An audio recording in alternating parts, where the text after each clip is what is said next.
Why do powerful leaders make choices that appear irrational, self-destructive, or even evil? What if these decisions are not political calculations, but reflections of deep, hidden fears and unconscious desires? We're not just analyzing politics, we're psychoanalyzing power.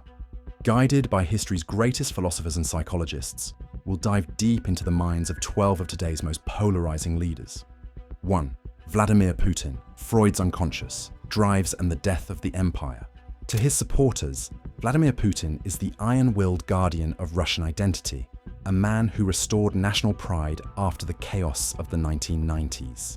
To his critics, he is a paranoid autocrat clinging to outdated imperial fantasies, responsible for the brutal invasion of Ukraine, political assassinations, and the erosion of democracy. But beyond the political labels, Freud gives us a different lens, one of deep, unconscious motivation. Freud believed that we are haunted by the unresolved traumas of the past, and few modern leaders embody this idea more than Putin. When the Soviet Union collapsed, Putin was a KGB officer in Dresden, watching his ideological world disintegrate. He once called the collapse the greatest geopolitical catastrophe of the 20th century. But to Freud, this was more than geopolitical. It was personal. It was emasculation, loss of structure, power, identity. Freud's concept of repetition compulsion helps us understand why Putin is obsessed with Ukraine, Crimea, NATO. This is not mere strategy. It's an attempt to replay and reverse the humiliation of the Soviet fall. But by trying to relive the past, Freud warns, we don't master it, we become trapped in it. Putin's invasion of Ukraine wasn't just military, it was symbolic. It was about reclaiming an imagined wholeness, but the cost, tens of thousands of lives, global isolation, economic collapse, suggests he may not be conquering old wounds so much as reenacting them. Look at his posture, the long tables separating him from advisors, the selective public appearances, the tight control of the narrative. These aren't signs of confident leadership, they're symptoms of deep psychological defensiveness. Freud might see in Putin a man who has substituted national grandeur for inner stability. His crackdown on LGBT rights, independent media, and dissent isn't just authoritarianism, it's projection. Freud taught that when we repress internal conflict, we displace it onto others. The decadent West, the enemy within, the Nazi Ukrainians. These aren't just political targets, they're psychological scapegoats. To supporters, he's a defender. To critics, a destroyer. To Freud, he's the past, still fighting to be resolved. As sanctions deepen and internal isolation grows, his need to preserve symbolic control may drive even more extreme repression at home. If Freud is right, this isn't a military strategy, it's the psyche unraveling. 2. Donald Trump, Nietzsche's will to power and the theater of ego. To millions, Donald Trump is a populist warrior, a man who shattered political correctness, gave voice to working-class rage, and challenged elite hypocrisy. To others, he is a chaotic narcissist, an existential threat to democracy who fueled division, disinformation, and insurrection. But Nietzsche would see something more fundamental, the will to power unleashed in its purest form.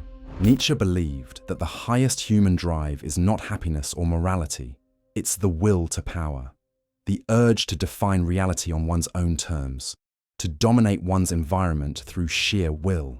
Trump embodies this not only in politics, but in life. From building a real estate empire wrapped in gold to branding himself as the very definition of success, Trump's world is one of projection and assertion. The Apprentice didn't just showcase his business, it elevated him to myth. Nietzsche's idea of the Übermensch, the one who creates their own values, resonates here. Trump didn't just ignore norms, he replaced them with his own. His rallies are rituals, his slogans, incantations, his truths, self-evident, simply because he says them. But Nietzsche warned of a danger. When the will to power loses purpose, it becomes spectacle.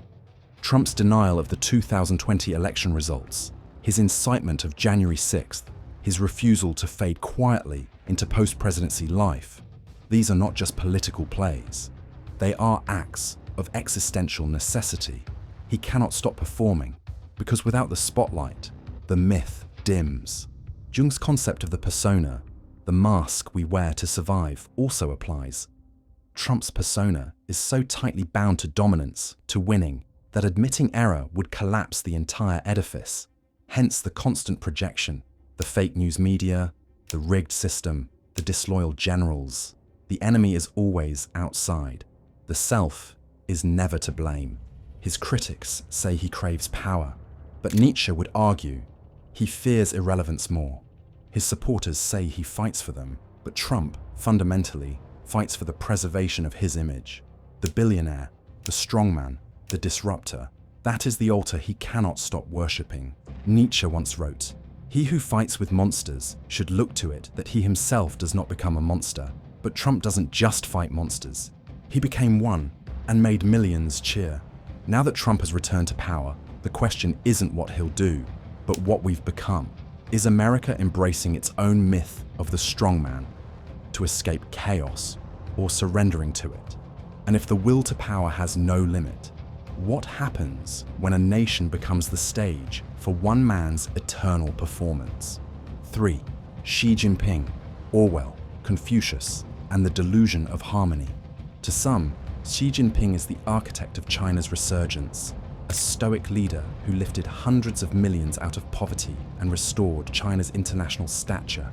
To others, he is a modern emperor whose regime commits cultural erasure, suppresses dissent, and builds a surveillance state Orwell could have only imagined.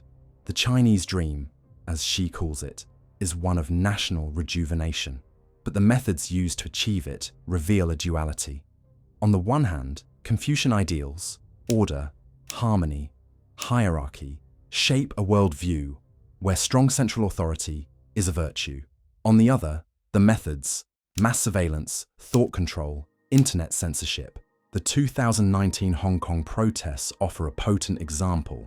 What began as resistance to an extradition bill transformed into a global spectacle of civil disobedience. Xi's response? Censor the internet, arrest journalists, pass the national security law. Supporters saw a necessary defense of sovereignty. Critics saw a hammer swung at freedom. Orwell's concept of doublethink, where contradictions are accepted simultaneously, applies perfectly to Xi's China. Citizens are taught to view censorship as protection, surveillance as security, and one-party rule as freedom. And in many cases, they genuinely believe it. Orwell predicted this not as fiction, but as inevitability. But there's more. Xi's father was purged during Mao's Cultural Revolution. Xi himself was sent to a rural village at 15. For years, he lived among peasants, digging ditches, eating gruel. This period, he later said, tempered him, but Freud would suggest it also seeded unconscious fears of instability, of chaos, of losing control. So Xi consolidates power, removing term limits, stacking the Politburo with loyalists, not just for ambition, but from fear. He doesn't just want stability, he needs it, psychologically, to silence the shadow of a past, where his family was discarded by the system he now controls. Xi Jinping is both product and protector of a system that broke him and now bends to him. His tightening grip on power could paradoxically seed instability. When control becomes a compulsion, does the system risk implosion from within? 4. Kim Jong-Un, Jung's shadow and the nuclear persona. To state media and millions of indoctrinated citizens, Kim Jong-Un is a divine protector, an infallible continuation of a sacred bloodline. To outsiders, he's a brutal dictator, author of starvation, public executions, and nuclear brinkmanship. Jung's theory of the shadow, the repressed, unacknowledged aspects of the self, sheds light on this paradox. Educated in Switzerland under a pseudonym, Kim grew up exposed to Western media, fluent in English and German, known to classmates as shy, even likable. Yet today, he oversees one of the world's most secretive regimes. What happened? Jung might say Kim's westernized self was violently buried under the persona he was forced to adopt. A god leader forged in the image of his grandfather, Kim Il-sung. That act of self-erasure creates a rupture, a a shadow so large it must be projected outward. Every missile launch, every propaganda video, every purge of inner circle elites, like the shocking execution of his uncle Jang Song-thaek, can be seen not as strength, but as attempts to silence the repressed parts of himself. The parts that doubt, that feel, that remember. And yet, Kim is also admired in some geopolitical circles, not for ethics, but for strategic consistency. He forces superpowers to acknowledge him. He plays global diplomacy like poker, sometimes bluffing, sometimes deadly serious. To some, he's mad. To others, he's rational within his own context. Jung would argue, both are true, because when a man becomes a myth, his psyche fractures, and the world becomes the mirror. His myth is brittle. As North Korea faces economic collapse, will his shadow consume him, or will a new mask emerge? Fifth, Recep Tayyip Erdogan, Kafka's bureaucratic trap, and the paranoia of legacy. To his supporters, Recep Tayyip Erdogan is the man who restored Turkey's national pride and global relevance. They see him as a bulwark against Western hypocrisy, a defender of faith and family values. To critics, he's a repressive autocrat, undermining secularism, jailing journalists, and eroding Turkey's democratic institutions. The truth may lie somewhere more surreal, somewhere Kafka would understand. In Kafka's world, power is elusive, fear is institutionalized, and guilt is assumed without evidence.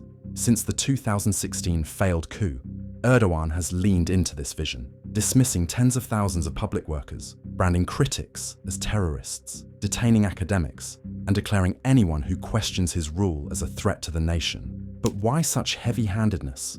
Kafka might suggest that Erdogan is now caught in the very machine he built. The purge of dissent doesn't only consolidate control, it also generates more enemies. Each crackdown creates a new reason to fear backlash, requiring ever more suppression. Supporters say it's pragmatic, a response to real threats, but Kafka would say it's existential, a psychological trap, a feedback loop of paranoia that keeps tightening. And there's another layer, legacy. Erdogan sees himself as a historical figure on par with Ataturk. His construction of a new presidential palace, the Islamization of public space, and the reconversion of Hagia Sophia into a mosque are not just political gestures, they're symbols, monuments meant to outlast him. Freud might say, this is sublimation, transforming inner anxiety about mortality, irrelevance, into socially sanctioned expression of permanence. In Erdogan, we don't just see the dictator, we see the bureaucratic prisoner of his own myth. With a legacy on the line, he may cement policies that outlast him. But Kafka warned, bureaucracies don't remember loyalty, only compliance. 6. Joe Biden, Kierkegaard's burden, the performance of stability and the psychology of decline. Joe Biden entered office with a promise to restore dignity, stability, and unity to the presidency. To his supporters, he was the necessary counterbalance to chaos, a symbol of calm in an age of noise. But as crises mounted, Afghanistan, inflation, supply chain failures, border instability, the war in Ukraine, and internal division, cracks emerged not just in policy, but in public perception. To critics, Biden was not merely ineffective, he was absent, a ghost president, a figurehead behind which the machinery of bureaucracy operated without direction. The question, increasingly, was not what Biden believed, but whether he was leading at all. Kierkegaard's philosophy helps us understand the weight Biden carried. The Danish philosopher believed that dread arises when a person is aware of infinite possibilities but cannot act decisively. Biden, with decades of Senate experience, was a man deeply aware of history, but this awareness seemed to paralyze rather than empower. He hesitated, he deliberated, and often he avoided.